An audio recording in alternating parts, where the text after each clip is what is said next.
right. I am ready to hear this. Is that all that you wanted to say about your classes? They're really not great. This class was not meant to be online. It's very frustrating, and I don't like it. Yeah, like I said before, school is trying to teach you to be the best desk jockey that you can, and the last thing they want is for you to be thinking for yourself. Yeah, I don't know. I just thought when I went to a liberal arts college, maybe I would not be taking online multiple choice quizzes for half of my grade. But I guess that's what a pandemic does to you. Right, absolutely. Well, you want to talk about some magic? Yeah, I would absolutely love nothing more. Why don't you go ahead and start off the episode for us? All right, yes. Hello, everyone. Welcome to Gut Shot, home of the spiciest MTG hot takes. And we, as you know, normally we're in your face. We're red, mad, nude online. But this one, we're taking it easy. We're kicking back. We're cracking open a nice cold elixir of immortality and just chilling.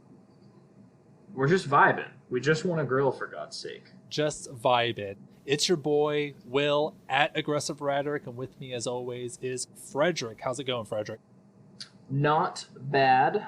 Just got done with some cringe-ass online classes. I had to do an annotated bibliography, which should be a war crime. And I'm ready to talk about some magic because I had to do a little bit of work, and it made me really sad.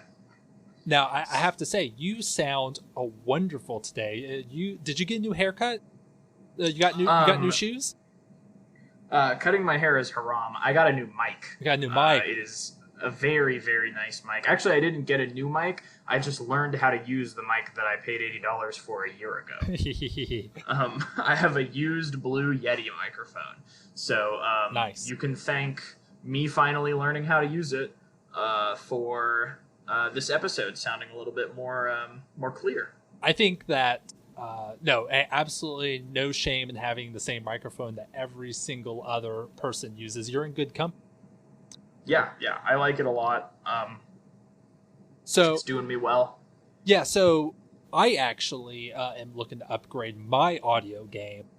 Just yesterday, I went on r/build a PC sales, and I saw a posting for a restock on a very recommended microphone. This is the Samson Q2U.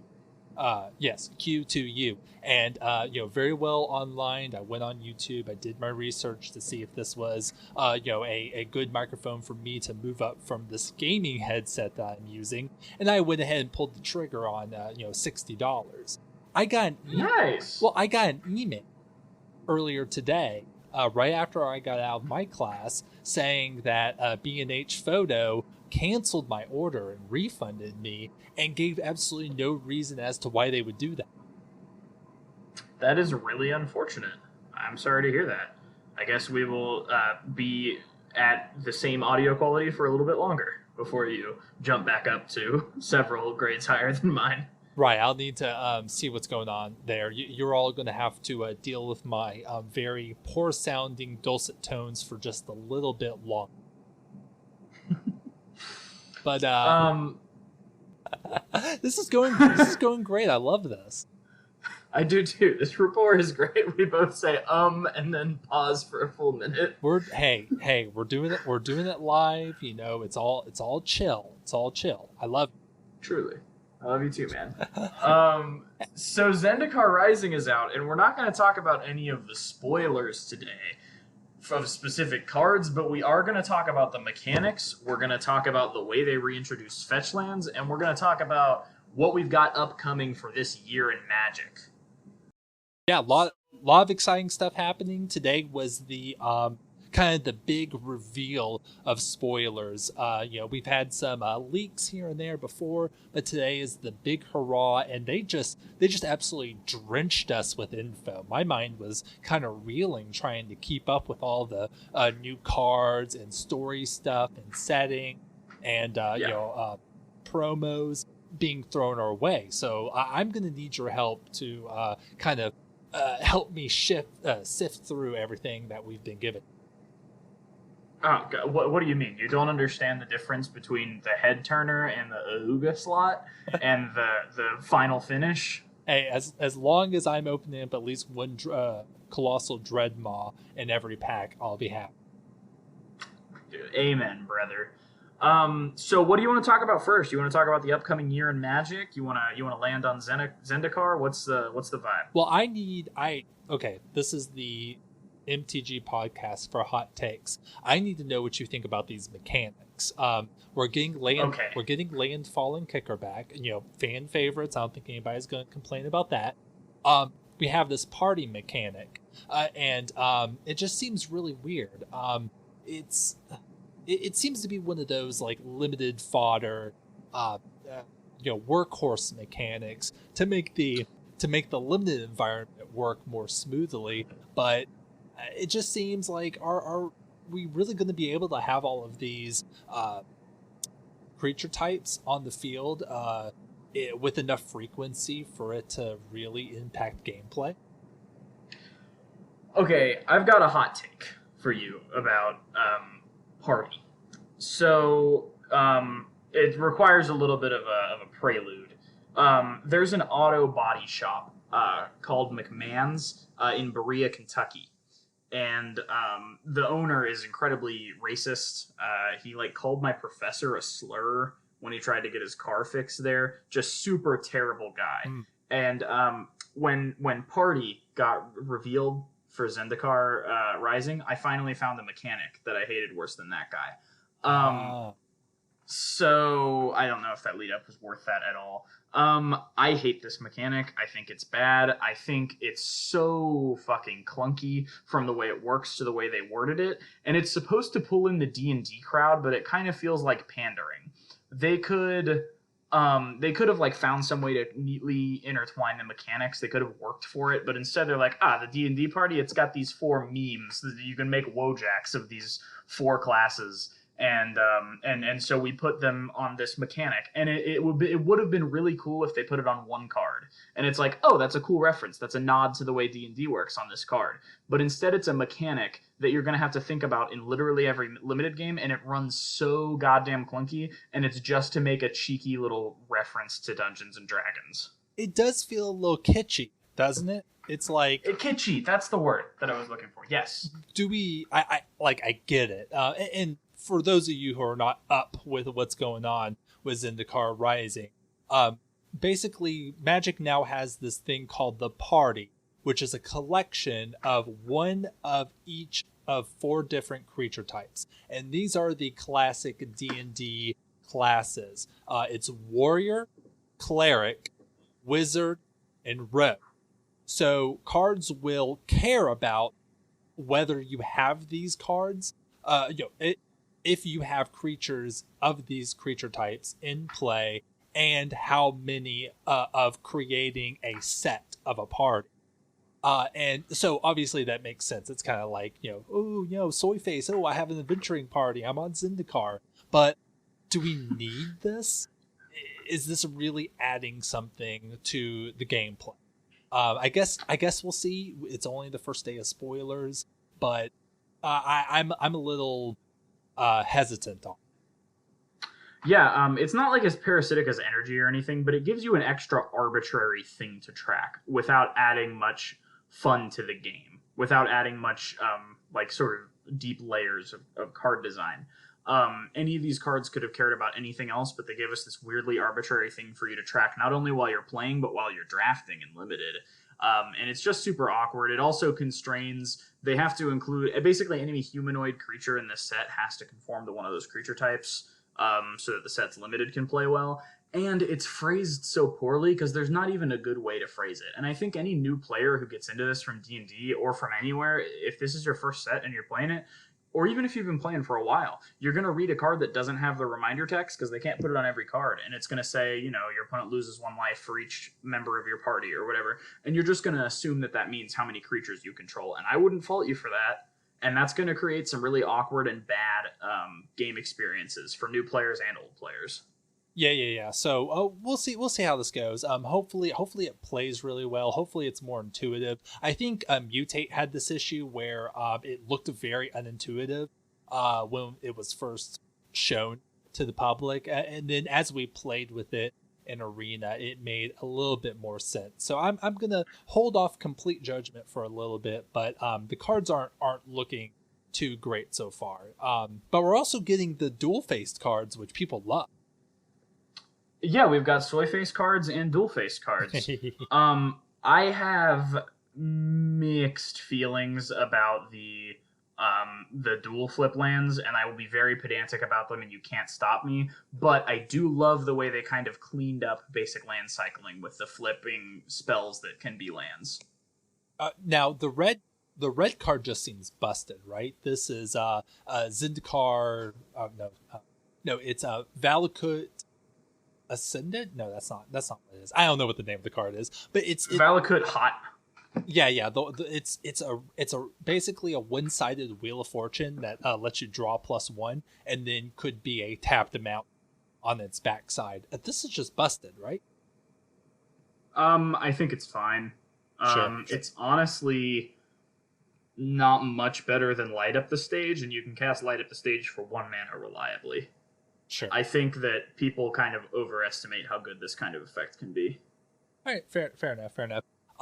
But yeah, so we're getting. It seems like a lot of them will be land themed. We haven't seen any so far, and it's only the first day. But we haven't seen any that are, 2 spells on both sides. It's always one or more side is a land. So yeah, I'm excited to see how these play out. But I think that the ones that are half spell, half land, just have the ability, potential to be very broken. I don't know about broken. They have a lot more utility, but the land always comes in tapped. On the other side, on both of the ones that we've seen so far. We've seen one at rare and one at uncommon, and it seems like they're giving them to us on the type of effect that is pretty situational, the same way that they would on a cycling card, which I think is the correct design decision. We've got like a duress for something that costs 3 or more, and then we've got the Valakut Resurgent. Both of those cards are pretty situational, and that's the kind of card you should be giving this mechanic to. I don't know. I just keep thinking of the card Fire/Ice, which is by all means, like, both of sides of those cards are, bad. They're very, overcosted, but putting them together and giving you the flexibility makes it like a legacy playable card. So like the cards themselves are fine, but it's the flexibility and putting them together, which creates, makes it better than the sum of its parts. I really think there's a lot of potential for the game to be broken with these cards, and I will be the spoiler threads on Reddit for these cards. I will be bookmarking them and then coming back in 6 months' time to make screenshots and then get free karma. That's true. You got to scoop up the karma. But I really think they're putting these on cards that you would absolutely not play if they didn't have a land on the back of them. And it's not like you're giving them a different effect that's like spicy on the back of them. You're just making it's just this can be a land instead. It's just basic land cycling for basically 1 because it comes in tapped. All right, yeah, fair enough. Or basic mountain cycling or basic swamp cycling. Sure, yeah, but I mean that's pretty powerful ability though. You can come back to this podcast and tell me how wrong I was. They're gonna screenshot the podcast and then put it on Reddit and be like, listen to these yahoos being absolutely like silly about these cards that are obviously broken. So I look forward to being dragged on Reddit in the very Yeah, same. So yeah, how do you feel about these flip dual lands that can come in as either taps for a blue or taps for a red or whatever? It seems like they are almost strictly better than basics, right? Wizards has said in the past that they are really hesitant to make any sort of special land that is better than a basic land, and the logic of that makes sense. And these just seem, I know there's a little bit of downside. They are technically non-basic, they're non-fetchable, yada yada. But if you're playing a 2-color deck and you have the appropriate flip land, there's no reason to not play this over a basic, as long as you have other basics in your deck, right? In standard, absolutely, yeah. In modern, I don't know if I agree, but yes. No, I don't think anybody's going to be playing these in modern. Cool. I mean, this just seems to kind of be going back on what they've said before, which they can do. But these are, I really think these are as good, if not better, than basic ones. Yeah, in limited they obviously are. In standard they pretty much obviously are, other than maybe some Fabled Passage related shenanigans. My complaints with them have nothing to do with their power level. That's for better players than me to figure out. My complaints have to do with their clunkiness and their aesthetic. Sure. So we've gotten our first not cycle and not single dual land. It's 6 lands that seem to be not connected really with any pattern. We got the Boros one, we got the Izzet one, we got only one that involves black, and we got 3 that involves red. Oh, I love this. I absolutely hate it. It's my least favorite thing. I get that they're experimenting with more dials they can use. They can give some color combinations more powerful cards like blue-green and some color combinations like red-white better fixing.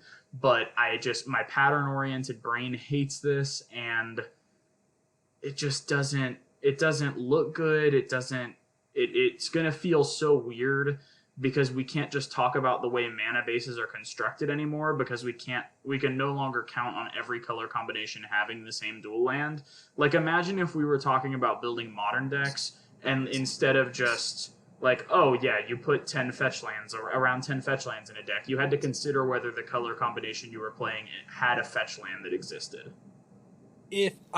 My response to that is, if you are playing formats where fetch lands are the best the best lands to be playing and are legal, you're playing a format where the main edge of winning comes from considering those cases and using them to your advantage.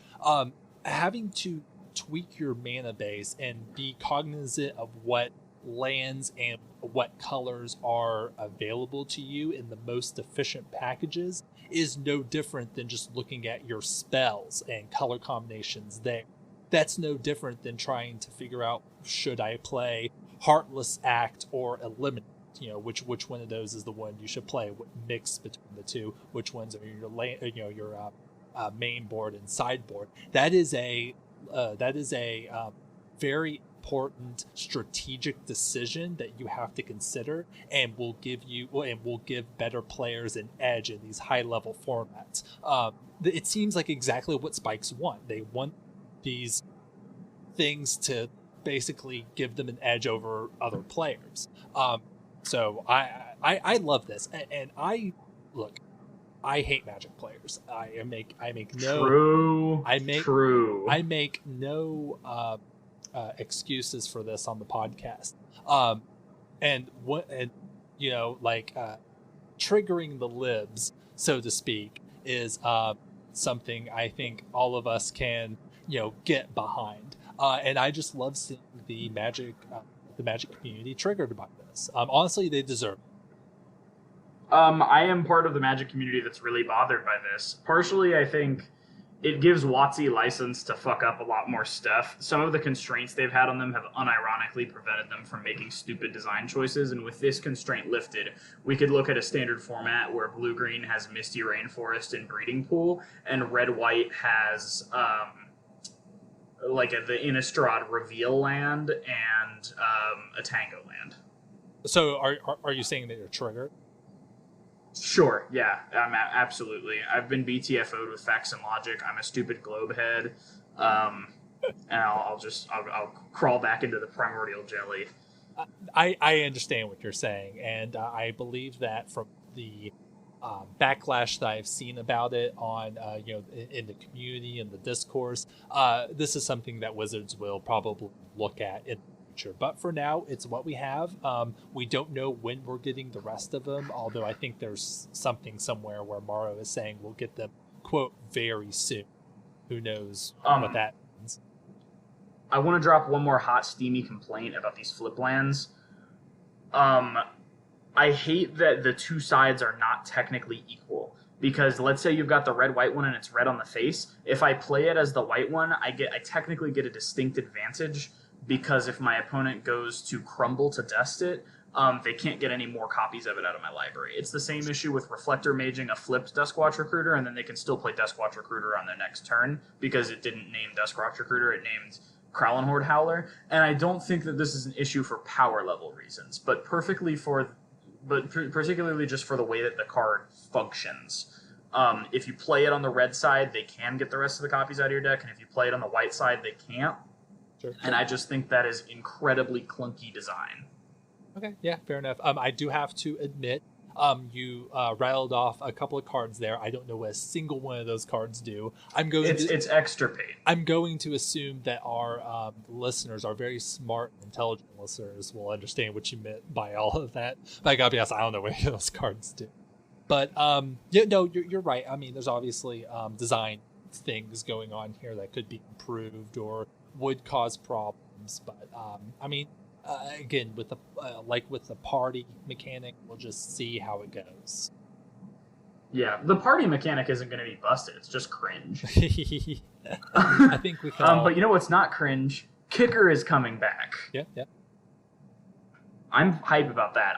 We got a Planeswalker with Kicker. We're going to review it on the stream.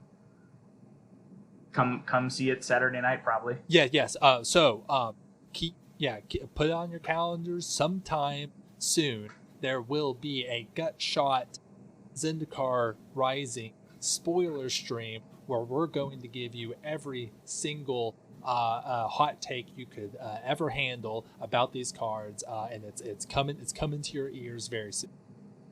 Have you ever listened to us two white guys who think we're way funnier than we actually are talk for 15 minutes and been like, man, I wish this were 3 hours long? Then tune into our stream. Yeah. I'm pretty sure that's just what having a podcast is, right?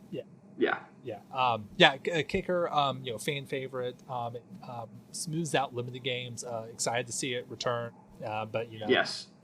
Don't really have much to say about that. Or land. It's one of those mechanics I think has a strong case for being evergreen. That and like cycling. Sure. Yeah. If Kicker became evergreen, I think that would be perfectly fine. Landfall, very excited to see that back. Just hoping it gets put on cards that are standard play. Yeah, and it has already. I just want to BTFO you real quick, because I think it was either one recording ago or two recordings ago you lamented how they never reprint strong cards that people are excited about from sets. Like, oh, we never get Birds back, we never get Dark Confidant back, stop hoping for it. You had a real doomer mentality. That's true, yeah. And Lotus Cobra in Standard, downshifted to Rare. Okay, turn 1, land that plays white, play the dog that gives you indestructible. Selfless Savior, I think. Turn 2, something that makes green. Lotus Cobra.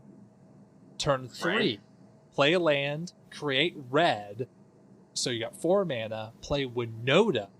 On turn 3, swing with the dog and Lotus Cobra and get 2 humans. High-powered humans. Is this something that you want to see on the other side of the field in stand when the set comes around? And I am no longer excited for Lotus Cobra in record time. No, you're absolutely right. I am BTFO, as they say. Lotus Cobra coming back, that kind of high value, high excitement reprint. I'm honestly glad. There's clearly a desire for these cards to come back to stand. Just from the discourse that we hear when we come back to these sets, people are all like, I want all of my favorite cards reprinted. And the fact that they're actually kind of giving us some of that is great. Mm-hmm.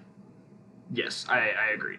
I'm very excited for Lotus Cobra, and I'm excited for maybe us getting other good things. I don't know, like expeditions. I think they're unironically being handled better this time than they were last time.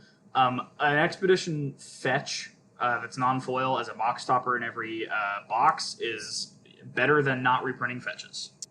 I am investing in backlash memes about this right now, and I'm going hard. I'm going all in. There's going to be a lot of backlash about this. People are saying that Wizards of the Coast promised us a quote meaningful reprint before the end of this year, and if this is what they were talking about, it's clearly not that. So people are going to be angry, and honestly, I don't blame them. They have confirmed that they're going to be reprinting the enemy fetches at Rare in Modern Horizons 2. Mark Rosewater went ahead and said that.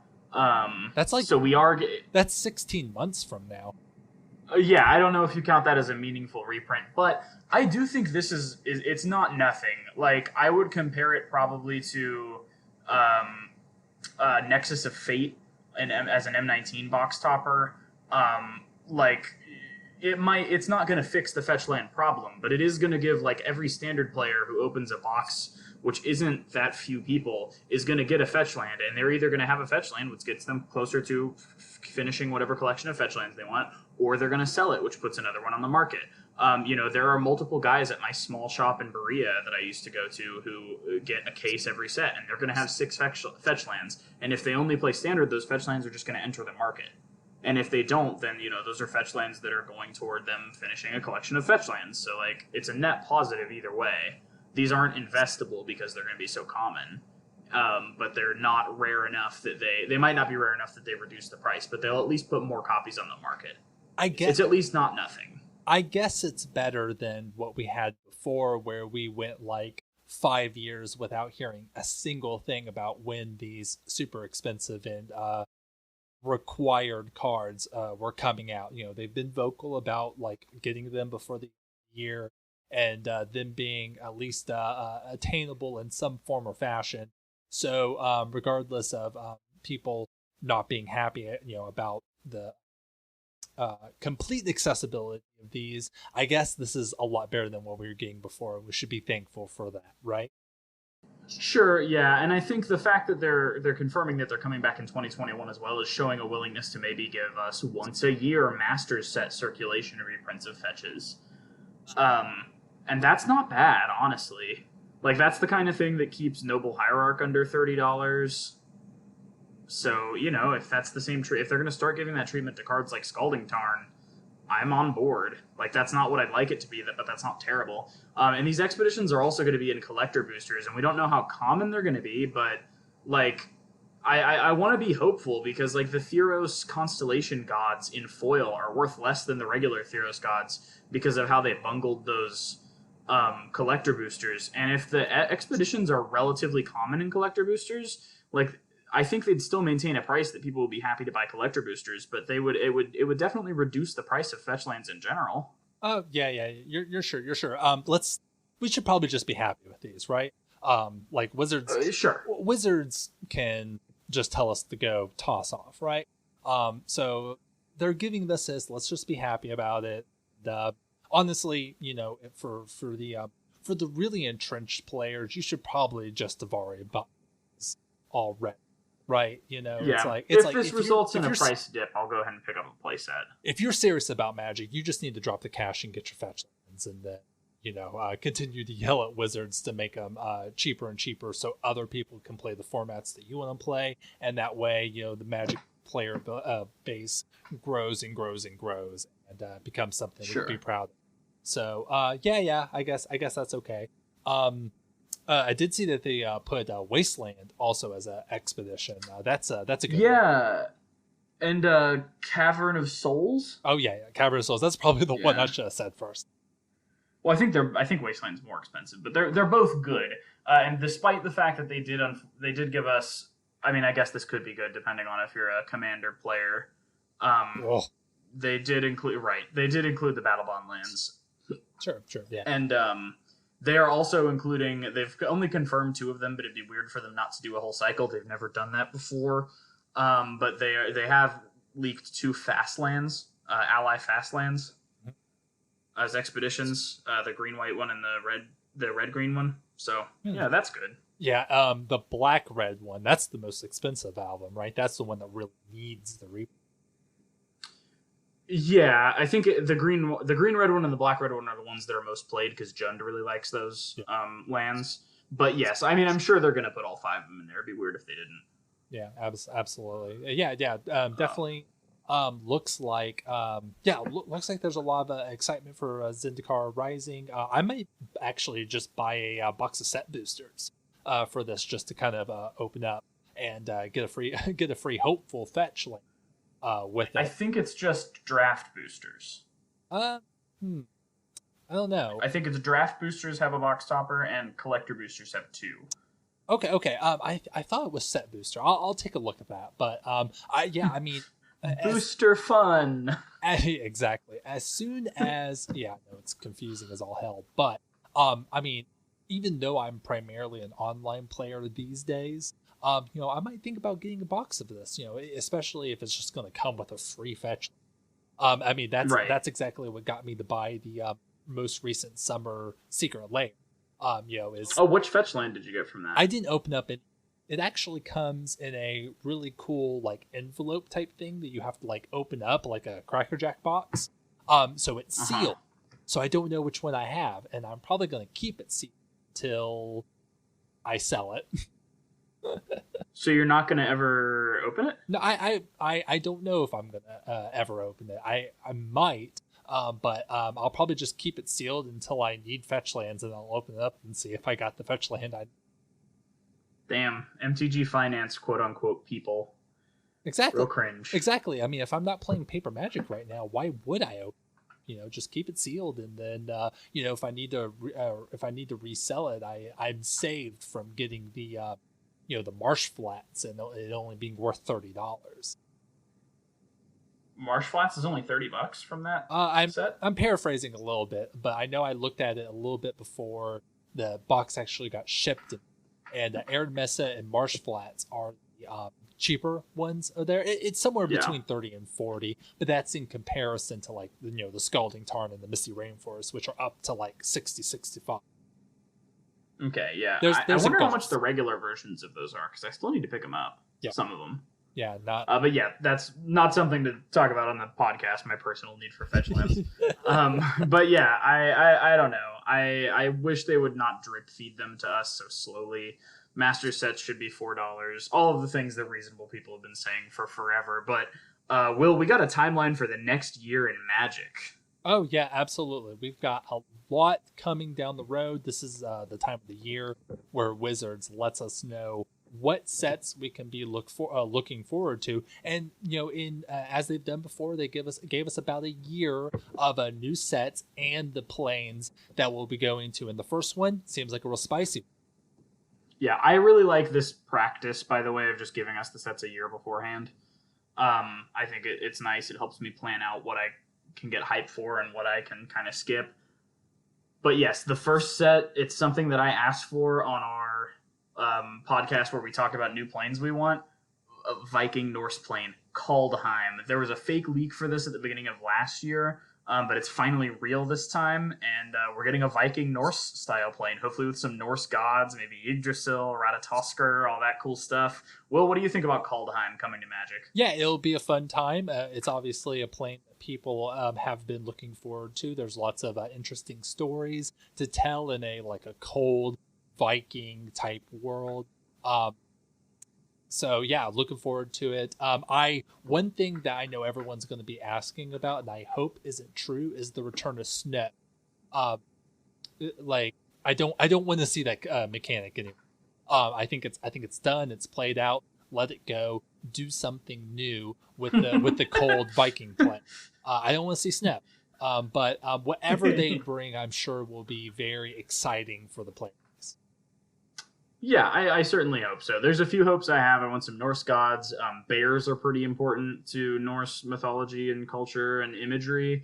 And my girlfriend really loves bear tribal. She, as soon as Modern Horizons came out, she bought 4 Eula and 4 Eula's Influence. She's really hoping that bears will get some support so she can play them in Modern. So that's something we're looking forward to. Sounds great. Lots of people who, Magic players who know kind of the hints and teases of Kaldheim being given to us over the years, and then new people who are just like, oh, Norse. Oh, I like that. That seems interesting. I'll come and collect these cards because it's a cool set that they could relate to in some way through human history. Yeah. I like this a lot. I think it's a good idea. I like the sort of balance of new planes and old planes. I just wish the old planes weren't the same 3 old planes. They kind of keep coming back to. But this next set, So Kaldheim, forgive me if I don't understand the timeline on this, but Kaldheim is going to be it's going to be like the winter set of next year. So like January, Correct, February 2021. Okay. Yes. Appropriate for us. Northern Hemisphere boys. Yeah, Northern Hemisphere gang. It is going to be the January set, to my knowledge. Right. So so then we have the second set, which I don't believe we have been introduced to yet, but I'm sure once we see it, we will be able to immediately pull out the cards that's been shown to us. But we haven't heard it referenced before, and this is Strixhaven. Subtitle School of Mages. So, big Harry Potter vibes here. Hopefully, yeah. Okay. Have you ever told a shitlib to read some theory and they move over in their gamer chair and point to their cum-crusted Harry Potter anthology? I have seen enough Twitter threads to know exactly what you're talking about. Oh my god, this politician I don't like, he's exactly like Voldemort. Read another fucking book. I get so goddamn angry at people who unironically like Harry Potter. Man, dude, you're such a Slytherin. Oh, fuck you, dude. Okay, it's ruined everything I like. Centrist liberals come into the politics not being able to relate anything to their personal experience without talking about which Harry Potter character it is. The most recent Fire Emblem game was a fucking weird Harry Potter dating simulator, and it was not very good. Everything. Fucking, oh my god. I'm a Hufflepuff. I'm a Slytherin. I'm a Cumberbatch. I don't fucking care. Get a personality. Right. Well, I hate it. I already hate this Magic set. I know it's gonna ruin Magic. I know it's gonna ruin Magic for me. I cannot, if I have to watch another person's soy face for that terribly written anti-Semitic garbage, I will vomit all over their playmat. Okay, so I definitely agree. Strixhaven will ruin Magic, but here's why. Wizards has told us that this is going to be a wizard themed set, and obviously get that. But wizard theme, Jace is going to be there. So Jace is going to have this Jace really is the Harry Potter of the Magic story, right? So Jace is going to come in. He's going to have some sort of redemption arc where he's going to come in, fix everything, be the problem. He's going to become the Guild Pact again, and solve the problem just by being the biggest, smartest mage there, and Magic will be ruined forever. So we are on the same page with this. So hopefully we can just blank out those couple of months in our lives and just, forget about Magic until the next set comes out, which is a real doozy. Well, there is one set coming out at the same time as Strixhaven. What's that? Right? Or is it between Kaldheim and Strixhaven? The Time Spiral Remastered? Oh, yeah. Okay, so I've heard of that. I don't know anything about it. Path to Exile with Old Border and Chalice of the Void with Old Border, and they both have the purple set symbol. That's the only thing we know about it. Okay. I do remember hearing that this is going to be on paper. Yes. I don't know if these cards are going to be basically rares, or if they're going to I don't really know how that slot worked in Time Spiral packs. I know you actually played back then. Maybe you could give us a little bit of background on that. But I love the way the Path looks with the Old Border. Oh, yeah. It definitely, I do remember seeing that. I remember seeing the Chalice of the Void. Yeah, definitely. Back then, the time-shifted card, it worked a lot like the double-faced cards in original Innistrad, and probably in some of the others, where there was one guaranteed per pack. It was its own sheet. So it had its own pseudo-rarity. But then there was cheaper to print. But then there was rarities inside of the sheet. Some cards were rarer than others, but you got one guaranteed one of those per pack. So hard to say. They didn't really give us, as far as I know, that I have heard, they haven't really given us a lot of info about that other than just those cards. Okay, so there will probably be about 12 Scornful Egotists to every one Path to Exile, and about 12 Path to Exiles to every one Chalice of the Void. Hell yeah, brother. Hell yeah, brother. I don't know. I'm apprehensively excited for it. I don't know what it's going to become legal in, or if it's going to be just reprints. If it's just reprints, that's kind of cool. But like, why? I don't know. Maybe there'll be cool cards in the purple slot. But that I just felt like that deserved a mention. So the next standard set. Do you want to lead us into this? Yeah. So after Strixhaven, we're going to be getting something that's brand new to Magic. This is the D&D Forgotten Realms set. I think it's like Tales from the Forgotten Realms. Adventures in the Forgotten Realms. I have played D&D in the past. I don't keep up with like the settings or like what comes out from time to time, but I know that Forgotten Realms is like a certain setting within Dungeons and Dragons that seems to have a lot of fans. Maybe like a lot of stuff happens there, but this is like 100% branded Dungeons and Dragons. So we're finally getting that crossover between Wizards products. I know a lot of people have been asking for that lately.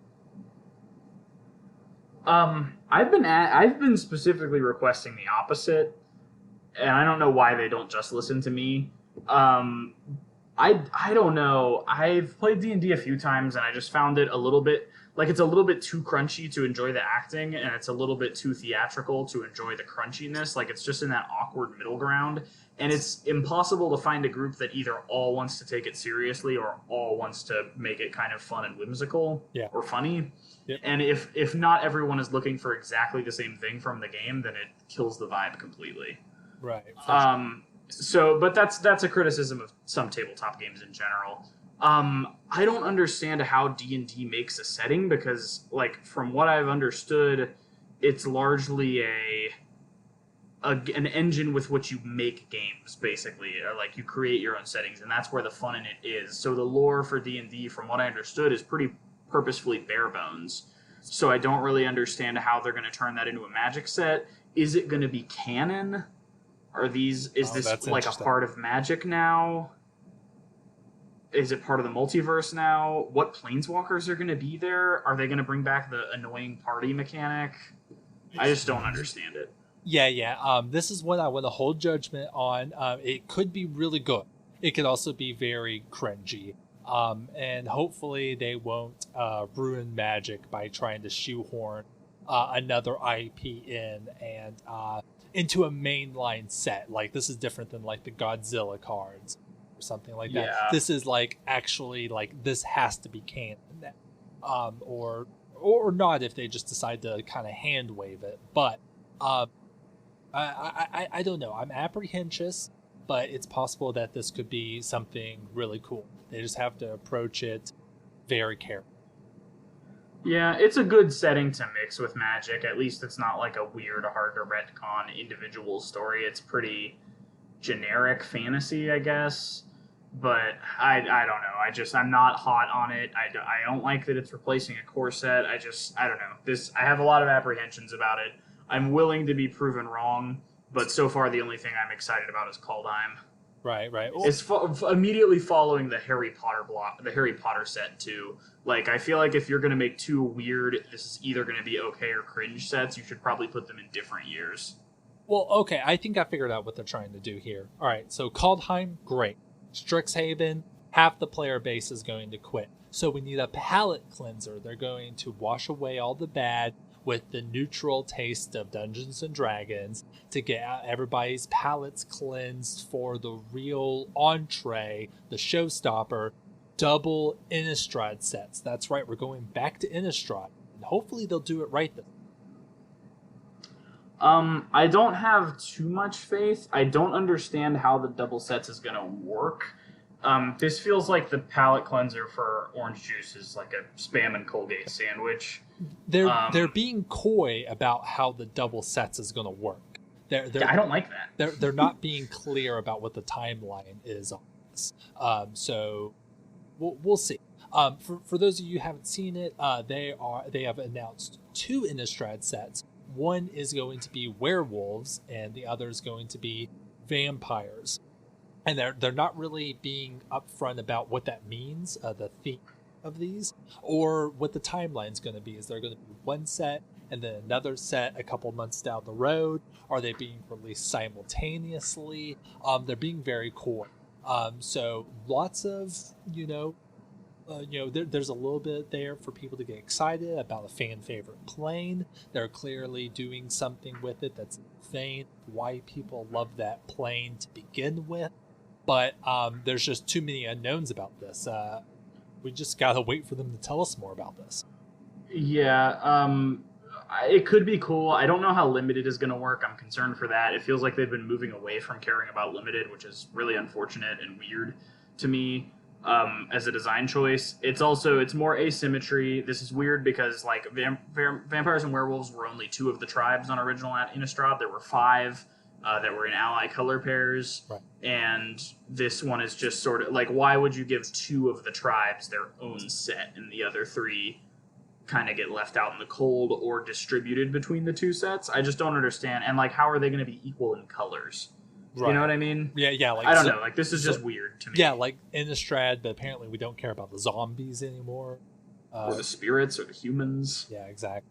So hard to say, but not really a lot to go off of. So, Yeah, I'm not apprehensively confused about this like I am at Strixhaven. Like, Strixhaven is gonna be a turd bomb. It can't be good. Its premise precludes it from being a good set. Dungeons and Dragons looks like it's gonna be a dumpster fire. Kaldheim I'm very excited for. Innistrad Werewolves and Innistrad Vampires, I've always been pretty neutral on Innistrad.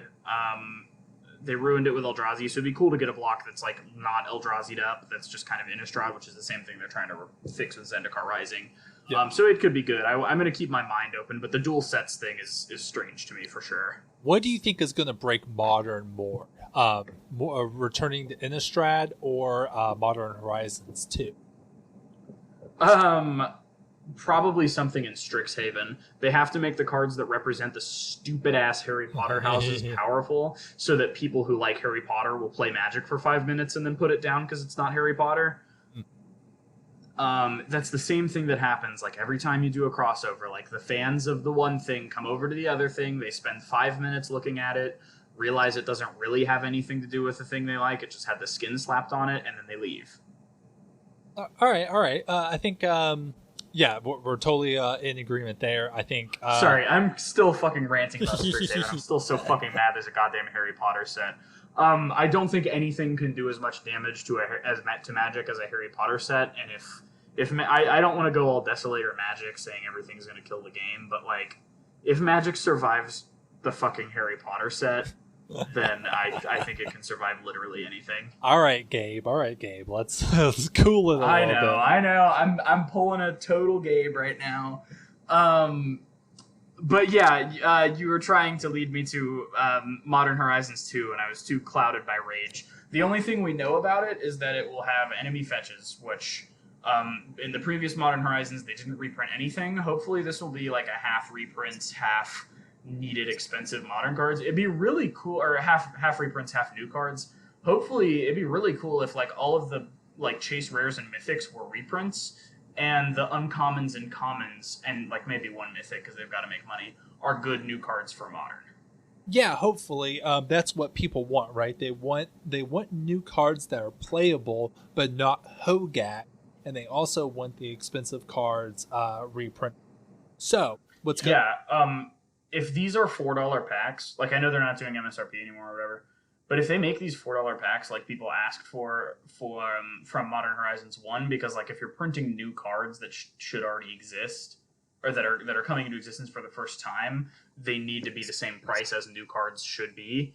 Mm-hmm. If they do that, like, I don't even know what I'm going to do. I'm going to be so excited. I will slurp on Mark Rosewater's sweaty toes if they make this a $4 pack. Yeah. So this is what's going to happen. We're getting the enemy fetch lands. That's the only good thing that's going to happen. All of the reprints are going to be stuff like Hollowed One or any number of things that are played but not expensive. And then all of the new cards are going to be Hogaks and Arkham's Astrolabes. So enemy fetch lands are going to be the only good thing about this, and hopefully it will set fire to the rubble of Magic after Strixhaven. Yeah, I just Googled Hollow One, and yes, it's going to be exactly stuff like that. Exactly. Narcomoeba is going to be at rare. Yep. For the limited environment, of course. Right, for sure. Yeah, Narcomoeba is going to be at rare. What else are we going to get? We're going to get Shock. Oh, Shock, yes, a classic. Oh, yeah, classic modern card. Yeah, I think it's gonna be pretty poopy. Probably. But not a terrible way to cap off the next year of Magic sets. I think there's enough to look forward to with this timeline that I don't plan on selling every single card I own and then like deleting and then selling my arena account, then setting my computer on fire. Yeah, same. I mean, I don't know where the world will be a year from now. We could be living in Amazon pods. Yep. With all of this content plugged directly from our brains, with ads. We could be living in an even shittier episode of Black Mirror a year from now. Mm-hmm. So yeah, we'll see if Magic still exists, if the world still exists in its current state, or if America just kind of becomes like a fascist state, but instead of a swastika, it's the Blue Lives Matter Punisher logo. All right. How about the American flag, but instead of the stars, it's one of the Fall Guys from the hit video game Fall Guys Ultimate Knockout. I want that game really badly. I want to play that game, and I don't want to think that it could make the world worse. Yeah, I have it. I've been playing it with my girlfriend. It's a lot of fun. It really is kind of emblematic of all the woes and trials, tribulations that's befalling the world these days. Because I really want a Marxist reading of Fall Guys. Because you try, and someone else cheats, and you were never going to win to begin with. It's true. Yeah, Fall Guys is a critique of capitalism. Right. Yeah, I think it's about time for us to wrap this one up. Fred, are you? I think we're good here. Are you keeping it breezy over there? No. No. I'm good. I'm good. Good to hear it. I hope you've all enjoyed this very relaxed, easy breezy, Hawaiian shirt type episode of Gut Shot. Thanks for hanging out with us. I'm Will at Aggressive Rhetoric, here with my boy Fredrick at War Crimes Zulu on Twitch, and I hope you didn't enjoy this episode. Yeah, piss off, tosser. If you have the terrible taste to listen to Gut Shot, you deserve to die.